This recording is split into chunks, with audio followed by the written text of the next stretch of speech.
my legacy is I just kicked that door down, but I kicked it down because I didn't see it. In all honesty, I am not gender identified as such. I'm just not.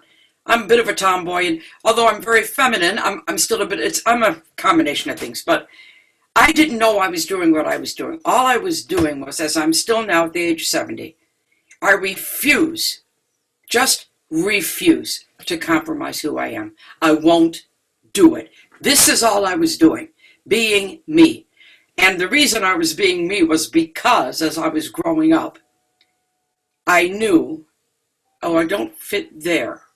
Oh, and I don't fit, and I don't fit there. And where the hell do I fit in? I was a square peg in a round hole my whole life. So the only way out of that is to find your unique little space in the world, which is what I did. And by doing that and not knowing I was doing it is what kicked the door down.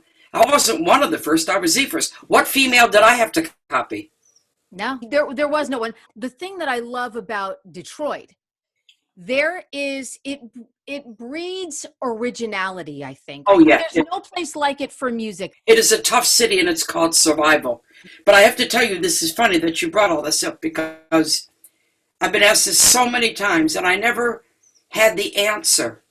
My whole career, 57 years in this business, 55 million records, documentary out in 2019 that sat at the top of the Amazon chart, all this. I never got it until I went to the first premiere of the documentary in London. So I hadn't seen it on the big screen with an audience. This is how you really see something, because you're there and you are feeling it. So I was supposed to come up for the Q&A after the show.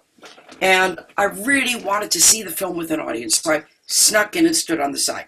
Tried to be very, like this. Because they were going to lead me down the aisle anyway at the end and bring me up on stage. A couple people saw me and I just went, shh, shh, shh. Then you're there and you are feeling the film. You're seeing all these women come out, including Joan and Debbie and Cherie and all these women. And I started to cry. There were maybe 6 or 7 moments in the film that I wanted to call out because they were awkward. And those are the best moments in the film.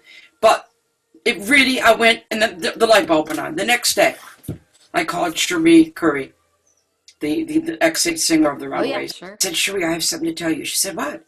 I said, well, I went to the premiere of my documentary last night. She said, yeah. And I said, I just realized something. And she said, what? I said, well, that by me doing what I did, I gave permission to women all over the world to be different. And she just was quiet.